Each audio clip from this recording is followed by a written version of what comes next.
पूर्व CGI justice D Y Chandrachud को लेकर लगातार विवाद सामने आ रहे हैं, लेकिन इस समय एक और जज हैं जो विवादों के मामले में सबसे आगे खड़े हो गए हैं, जिनका नाम है justice Shekhar Kumar Yadav. Justice Yadav Allahabad high court में जज हैं और इस समय उनका एक बयान सुर्खियों में बना हुआ है। ये बयान तो उन्होंने 8 दिसंबर को दिया था, लेकिन इस बयान की चर्चा 2 सप्ताह से लगातार हो रही है। जस्टिस यादव को उनके पद से हटाने की मांग भी हो रही है और ये मांग लगातार तेज होती जा रही है। कई राजनीतिक दल, बार काउंसिल ऑफ इंडिया और कई वरिष्ठ वकील जस्टिस यादव को उनके पद से हटाने की मांग तक कर चुके हैं। वहीं जस्टिस यादव के खिलाफ राज्यसभा में महाभियोग का नोटिस भी दिया गया है, लेकिन इस नोटिस पर अभी तक आगे की कार्रवाई शुरू नहीं हो पाई है और इसी को लेकर भी सवाल उठ रहे हैं कि आखिर इतनी देरी क्यों लग रही है। वैसे सुप्रीम कोर्ट के सीजीआई संजीव खन्ना के कॉलेजियम में भी जस्टिस यादव की पेशी हो चुकी है।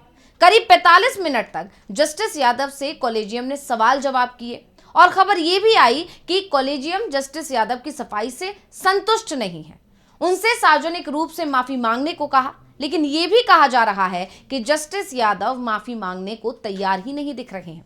दावे ये भी है कि जस्टिस यादव के खिलाफ सुप्रीम कोर्ट पद से हटाने की तैयारी कर रहा है।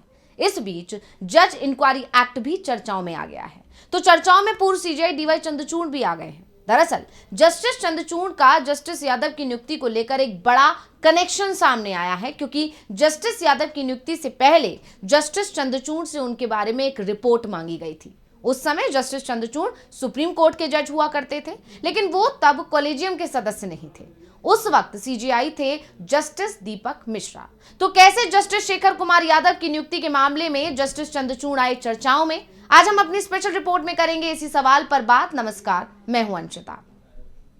सबसे पहले हम जस्टिस शेखर यादव के उस बयान को सुन लेते हैं जिसके चलते वो बुरी तरह से घिर गए हैं और उन्हें सुप्रीम कोर्ट के कॉलेजियम ने तलब किया था। तो क्या कुछ बोले थे शेखर यादव, पहले सुनते हैं। हाई कोर्ट के जज होकर के आप ऐसा बोल रहे हैं।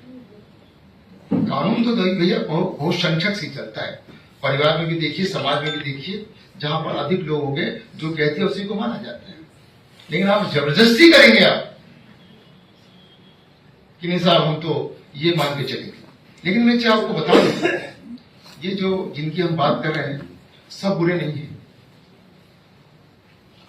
वो सब बुरे भी नहीं है। ये जो कृतियां या बुराइयां जो हम आपको बता रहे हैं वो भी मानते हैं ये बुराइयां हैं। वो 4 पत्नियों के पक्ष में नहीं रहते हैं, पत्नी को तलाक, ट्रिपल तलाक के पक्ष में नहीं रहते हैं, बच्चियों को मार दिया जाए इससे पक्ष में नहीं रहते हैं। लेकिन जो कठमुल्ला है, जिसे कह लीजिए आप, शब्द गलत है लेकिन कहने में गुरेज नहीं है, क्योंकि वो देश के लिए घातक हैं, बिगाड़ने वाले लोग हैं, जनता को भड़काने वाले लोग हैं, देश आगे न बढ़े इस प्रकार के लोग हैं। उनसे सावधान रहने की जरूरत है, क्योंकि ये जो कानून बिल है ये केवल और केवल उन पर्सनल लॉ में आई बुराइयां तक ही सीमित नहीं है। ये जब बुराइयां दूर होंगी तो निश्चित रूप से हमारा देश भी प्रगतिशील होगा। शेखर यादव के इस बयान ने देश भर में बवाल मचा दिया। विपक्षी दल इस बयान की आलोचना कर रहे थे, यहां तक कि वकील भी शेखर यादव के खिलाफ खड़े हो गए और इस बयान के बाद जस्टिस शेखर यादव को कॉलेजियम ने तलब किया था। और अब जस्टिस शेखर यादव की नियुक्ति को लेकर बड़ी खबर सामने आ रही है और खबर यह है कि जब इलाहाबाद हाईकोर्ट के वरिष्ठ वकील शेखर यादव को हाईकोर्ट का जज बनाए जाने की सिफारिश सुप्रीम कोर्ट के कॉलेजियम के पास आई थी, तो जस्टिस चंद्रचूड़ ने उनके खिलाफ प्रतिकूल टिप्पणी करते हुए एक नोट कॉलेजियम को दिया था, जिसमें शेखर यादव की नियुक्ति का विरोध किया गया था। तो अब हम आपको इस मामले में जस्टिस चंद्रचूड़ की भूमिका के बारे में विस्तार से बताते हैं। 14 फरवरी 2018 को तत्कालीन चीफ जस्टिस दिलीप बाबा साहेब भोसले की अध्यक्षता वाले इलाहाबाद हाईकोर्ट के कॉलेजियम ने इलाहाबाद हाईकोर्ट के जज के तौर पर प्रमोशन के लिए वकील उम्मीदवारों की सिफारिश की थी और इस सिफारिश में आपत्तिजनक बयान देने वाले जस्टिस यादव का नाम भी शामिल था। इलाहाबाद हाईकोर्ट कॉलेजियम की तरफ से 33 नामों की सिफारिश की गई थी, जिन्हें जज के रूप में नियुक्त किया जाना था।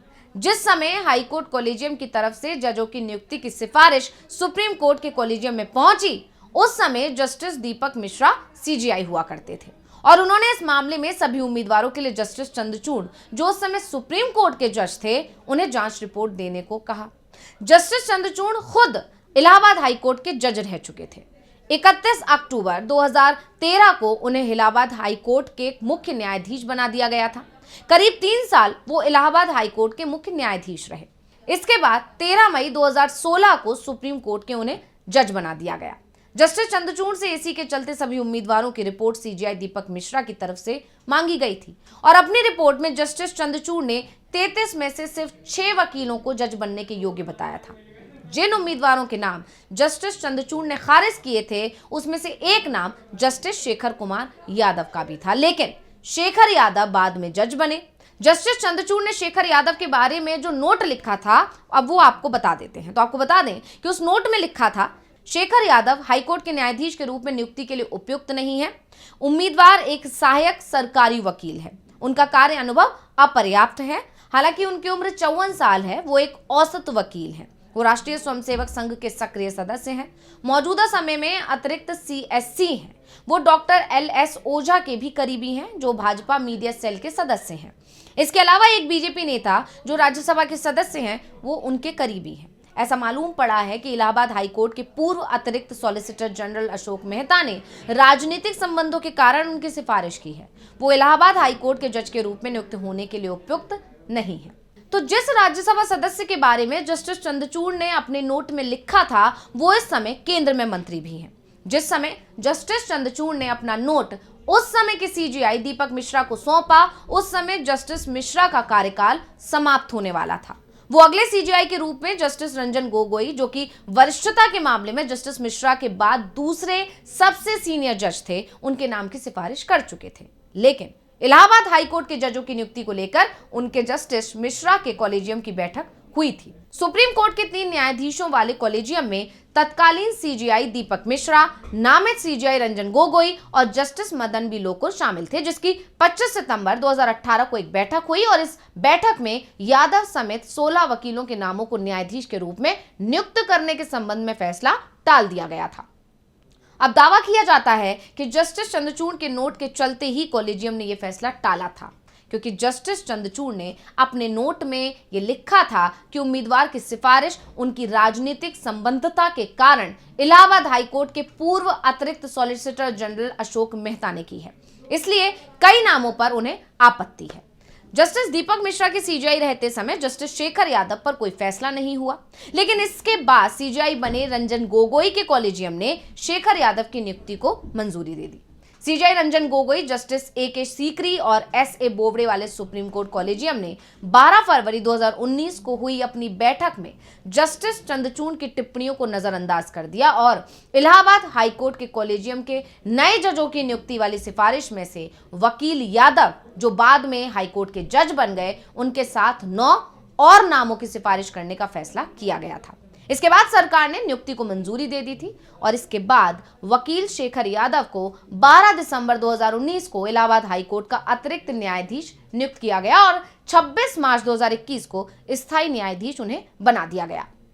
वो 15 अप्रैल 2026 को उस पद से रिटायर होंगे अगर किसी तरह का कोई व्यवधान नहीं आता है तो।